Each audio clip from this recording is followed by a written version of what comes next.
People were laying these palms on the roadways and waving them over their heads. It was a sight to behold. Word had spread that Jesus was the new king. While the four Gospels offer slightly different versions of Jesus' triumphal entry into Jerusalem, one of the things they all agree on is the enormous crowd that is there to welcome the Lord. It is recorded that there were thousands of people who were drawn to the city of Jerusalem from all over to celebrate the feasts of the Passover, marking the remembrance of God's deliverance from death in the time of Moses. So these people were gathering to celebrate the past. According to John, they have now heard that the man who is the new deliverer is on his way to Jerusalem. So Jesus is greeted by this enormous multitude that is whipped into a jubilant frenzy, out of control with giddiness over the procession of the Lord. Hosanna! Blessed is the one who comes in the name of the Lord. I live not too far from Fenway Park and over in Jamaica Plain, and every once in a while I get caught up on the streets after a Red Sox game. And I got to tell you, if you've never had that experience, it can be overwhelming to be caught in that madness. Even if you're not a Red Sox fan, you sort of become a Red Sox fan because of the crowd around you. And that is what I imagine Jerusalem was like that day. All the parking lots in town were filled to the max. There were so many visitors who'd come for the Passover feast. People were all over the streets. There were little groups gathering at the restaurants. You couldn't get a room anywhere. I imagine there were people just cutting down the palms from the trees. You know, these palms were a sign of victory and goodness, and so they were abundant, but you can imagine that there were also vendors who had cut down dozens of them and were trying to sell them. You know how you get in a crowd, there's always somebody trying to sell something that's free. And the thing that's really amazing is there's people willing to buy it. You always find that out in the crowd. People were laying these palms on the roadways and waving them over their heads. It was a sight to behold. Word had spread that Jesus was the new king. People believed they had a national leader who would restore Israel to its former glory. So Jesus rides into town like a rock star. The crowd is cheering and pushing and swarming its conquering hero. Now remember, most folks in this crowd had come to Jerusalem for Passover. They had only heard about Jesus while they were there. They had not been following Jesus throughout his ministry. Some were, but many were not. Most folks had no idea who this Jesus was or where he was headed. They were looking for somebody headed to a palace, but Jesus was headed to the cross. These folks had no idea what was going on. Jesus had planned this entry very carefully. He was looking beyond the moment into the future. His goal was for God to get God's glory. So he had kind of set this up. The donkey and the procession were both part of this divine street theater. Jesus knew his enemies were watching. Their hands now would be forced by this demonstration. Verse 16 of chapter 12 says, the Pharisees said to one another, look how the whole world has gone after him. You see, Jesus knew he could draw a big crowd. According to John, Jesus has been in Jerusalem before.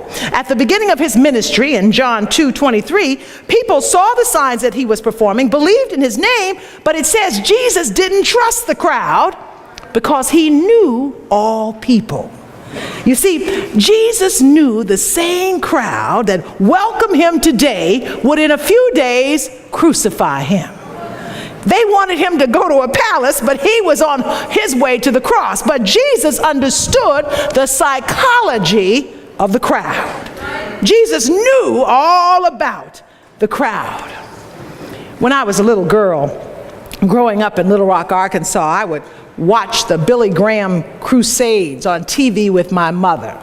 I was forced to watch the Billy Graham crusades. That was all that was on TV. My mother loved it, but I was always impressed that thousands of people would fill stadiums to see Billy Graham, who was an amazing evangelist, who obviously loved the Lord, still loves the Lord. Thousands of people would answer Reverend Graham's altar call at the end of the sermon. It was amazing. Young people, old people, black people, white people, people in wheelchairs would all go up. Ethel Waters would have just sung "His Eye is on the Sparrow," and this other gentleman, I can't think of his name now, Shea, I think was the end of it, "Just As I Am" would be sung. And these people would make, George Beverly Shea, and these people would make their way to the altar to give their lives to Christ. Later on, in the 60s and 70s, researchers reported that really only a tiny percentage of those thousands of people actually converted. They did some research on that. They did many studies, and it appears that most of the people were caught up in the action of the crowds. They were just caught up in the frenzy of the crowds. They saw people going down and they wanted to go down too. There is an academic and social discipline that focuses on crowds, the dynamics of a crowd, the impulsivity of a crowd, the exaggeration of sentiment of the crowd, the vacillating, changing nature of a crowd that can be in a good mood at one point, can gel into something else at another point. It can be led for good as they were during Billy Graham's testimonies, or they can become aggressive or even dangerous and turn into mobs. That is why it is actually illegal to yell fire in a crowded theater.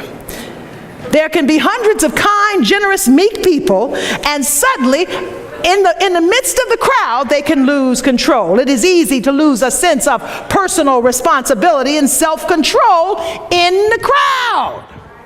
Now, Jesus drew big crowds wherever he went. Crowds followed him, heard all of his sermons, heard all of its teachings. It was the crowd that spread the word about Jesus. But here's the interesting thing. The crowd never clearly understood who Jesus was.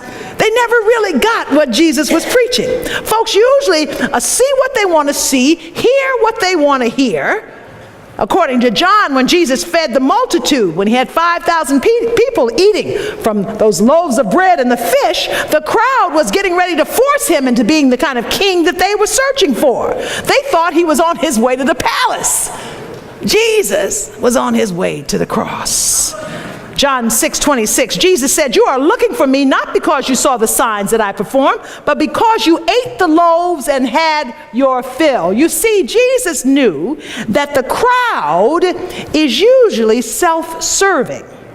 Folks are looking for what they can get out of Jesus. That's why they're in the crowd. They're willing to follow Jesus, all of them, for their own interests. They want God only for what he could do for them. They seek Jesus for benefits. The crowd is usually going for the short term, the easy, the superficial, the winning team. That day in Jerusalem, the crowd had fallen in love with Jesus, and that's what crowds do. They fall in love until the next big thing comes along. But you see, Jesus really wasn't seeking the crowds. Now, he used the crowds, but he didn't seek the crowds. He showed compassion for the crowds. He fed the crowds, but Jesus wasn't looking for the crowds. Jesus was looking for disciples. All the way through his ministry, Jesus was looking for people who were willing to take the biggest steps of their lives by claiming his life as their own. People who were willing to set their paths for the future so that God will get God's glory. Jesus is not looking for the crowd. And the only way that folks ever became disciples, the only way folks ever got close to Jesus, the only way folks ever got on the path to glory, they had to get out the crowd. You got to get out the crowd. You got to get out of the crowd. Jesus said, "Enter through the narrow gate. For wide is the gate and broad is the road that leads to destruction, and small is the gate and narrow is the road that leads to life." Crowds. The crowds are everywhere. We're used to the crowds. We like the crowds. Sometimes we want to get caught in the crowds, but Jesus says, you got to get out, baby. You got to get out of the crowds. Folks say, well, Reverend Walker, now you're talking about the folks that are out there in the world, but I'm in church. I'm already out of the crowd. But here's something. There are crowds in church. You find crowds in church. Folks come to church for entertainment. They do. I'm not talking about nobody here at Roxbury Presbyterian Church. Folks come to church for entertainment. They come for self-interest. A lot of folks see church as a spectator sport. How was the music? Well, the preacher was pretty good. Would I go back? Maybe I will. I heard they had another good preacher, another better choir over at the other church. I sing the songs, I put some money in the offering, I'm done. But you see, you're not even done. You're just a member of the crowd. Crowds all over the place. Stay out of the crowds. Get out of the crowds if you want to get close to Jesus. But many of us are just, we're happy to be in the crowd. When I was in college, and I had a theater major, I wanted to be an actress. I wanted to be on the stage, and I always seemed to get the role of an extra. You know, there were thousands of extras in the background. I never got the lead role. God is so good that my son has moved that dream on to another level. But when I was there, I would always be an extra. And as an extra, you got to stand in the background. And when I was in college, they taught us to say rhubarb, rhubarb, rhubarb, because if you said rhubarb, your lips would move, and it looked like you were actually saying something, but you weren't. And so you just had to be quiet and say rhubarb and be in the back. That's exactly what the crowd is like today. It's no different. All you have to do is kind of get in the middle and say rhubarb, rhubarb. Go through the motions. Go through the motions and it'll look all right. It'll look like everybody else. It'll look like you're doing what everybody else is doing. Jesus was on his way to the cross. The crowd was looking for food, entertainment. They were satisfied being in the background. The truth is, it's not necessarily difficult to say you're a Christian. Actually, all you have to do is say, I believe. But there is only one way to live eternally with God. You have to believe Jesus. You have to surrender honestly to Jesus. You have to live his way every day. And that's where the rubber meets the road. That's where you have to get out the crowd. You see, we say that, but do we mean it? Do we really live it? There are benefits, but they have less to do with your desire and more to do with your needs. You have to get out of the crowd. If you look over Jesus' ministry, you'll find that a number of people actually were willing to get out of the crowd. But they only did it because they realized that Jesus could fulfill their deepest, most desperate needs. Go over your Bible. Look at the people who stepped out. The woman with the issue of blood literally had to fight the crowd to get to Jesus for healing. But she had heard that Jesus was a healer. She was shunned. She was weak. She was tired. But she knew if she could only touch the hem of his garment, she would be healed. And so she took a risk and fought her way through the crowd. And she reached Jesus, and he said, your faith has healed you. We get out of the crowd when we're desperate. That's a way out of the crowd, when we know there's no other way but Jesus. You could be sitting there right today, and the doctor could say you don't have a chance. There's nothing that's going to work for you. It's over. Just do your affairs, get them all sewn up. But you know that Jesus says you can still come to me. You can get out of the crowd and come to me, and I will heal you. But you have to know, you have to seek God with all of your heart, with all of your desperation, and you have to get out of the crowd. Sometimes you must rise above the crowd. There are people who have done that. Just go back to the Bible. Remember the 4 friends who had a paralytic who was so determined to reach Jesus despite the crowd, they actually removed a portion of the roof, lifted their friend over and down into Jesus. That was people who were saying, I don't care what the crowd does, I'm going to intercede for my friend. God calls us into intercession, and you have to want to intercede. When you are fighting for others and willing to put yourself before Jesus, then you have risen out of the crowd. You have to be out of the crowd to do that, though. You know, we do a lot of social justice work here at Roxbury Presbyterian Church, and we have to go out into the streets and we have to pray for people. But you can't pray for it. You can't do the right kind of praying if you're still stuck in the crowd. You got to have your heart right to go before God for anybody. Get out of the crowd. Get out of the crowd. Sometimes you have to ignore the crowd. The woman who anointed Jesus' feet with perfume paid no attention to those who chastised her for wasting such expense. She was grateful for God's forgiveness, and in her gratitude, she gave all she had. Gratitude will lead you out of the crowd. You see, there are ways to get out of the crowd. But it takes strength and it takes courage, because the crowd is bigger out there than it is in here. The road is narrow, Jesus said, to glory, and the road is wide to destruction. Some folks try to get in the crowd and then get out when you want to. You know, those people, they try to jump in and then jump out. Remember Nicodemus? Nicodemus came and said he came to Jesus by night. Now that was a sign that he wanted to get out the crowd, but he didn't really want to get out the crowd because he didn't want nobody to know he was coming to Jesus. Nicodemus was a church man. He was already a leader. He was a rabbi. He comes to Jesus and he says, Lord, we know you are a teacher from God. See, that was a statement that told you who Nicodemus was. That was one of those statements that you make. It was a high view of Jesus. It was like saying, I believe in God. We know you are a teacher from God. But Jesus wasn't looking for folks who said, I believe in God. Jesus was looking for folks who said, I believe God. Nicodemus wasn't really ready to do that, you see. Jesus said, you have to be born again. It comes from your heart. You have to step out the crowd. Nicodemus slunk back into the night, back into the crowd. That's why Jesus suggests that you count the cost of discipleship. And this is something that we need to do every day on our walk. People in church who have abandoned discipleship don't want to count the cost. But it costs to be a disciple. Being a true follower of Jesus can cost your status in the world. You know, like I always say, I used to get in restaurants, people would give me free food. That don't happen no more. But you know what? I believe that that's a cost that I'm willing to pay. Because I serve a good God, a great God, a God who blesses me with amazing blessings. But you have to get out the crowd to understand that. You may be separated from your family. Following Christ can be anything but trouble-free. But Jesus calls each one of us by ourselves. You know, I often say that we have to be a church that's bound in unity, and that's certainly true. We have to love each other.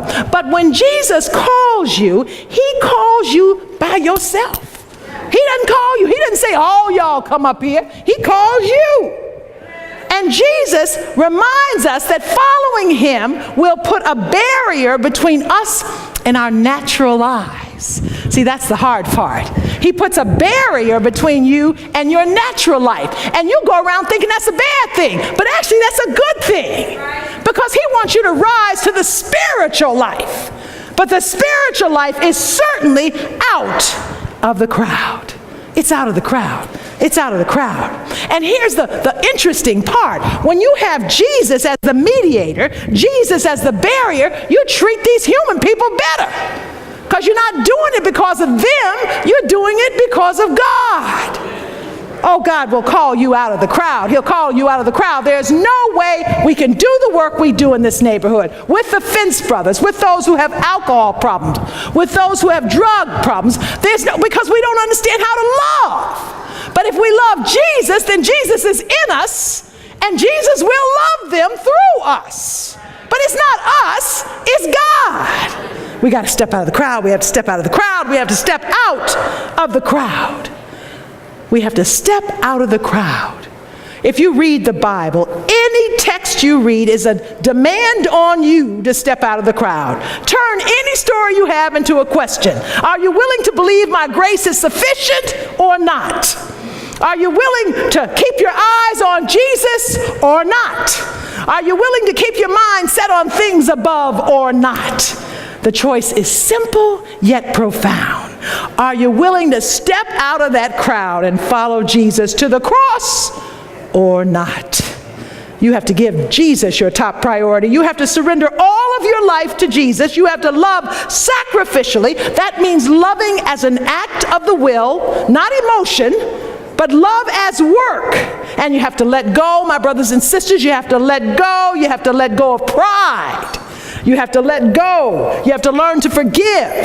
These are difficult things to do. And if you say you're doing them and you're not, you're just another extra saying rhubarb in the crowd.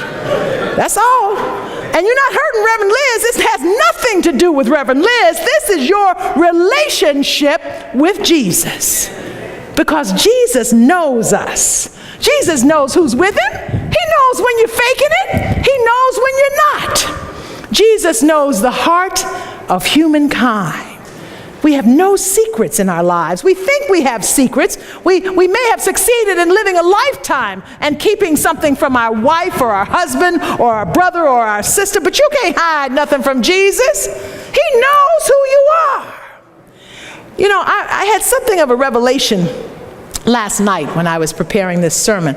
And I'd never really been drawn to the preachings of John Piper, who is a conservative evangelical, but some of his theology speaks to my heart. And last night I was reading this sermon that Piper writes that Jesus doesn't love everybody in the same way. And I had never thought about that before. You know, God is love. But Piper's theory, and I think it works because it really fits into this notion about the crowd. Piper's theory is that Jesus doesn't love everybody the same way. Jesus, now he loved the crowds. He had compassion on the crowds, but he had a special love for his disciples. When Jesus prays right before he goes to the cross, John 17:9, Jesus says, I am praying for them, my disciples. I am not praying for the world, the crowd, but for those whom you have given me, for they are yours.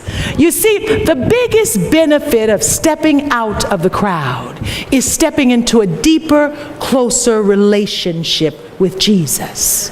It is learning how to give everything for Jesus, because Jesus gave everything for you. You may be in the crowd right now, been in the crowd for 100 years, but Jesus says, come on out of the crowd and get to know me better. Jesus intercedes for those whom the Father has given him. They are his sheep, they are his friends, they are his disciples, they are folks who have stepped out of the crowd.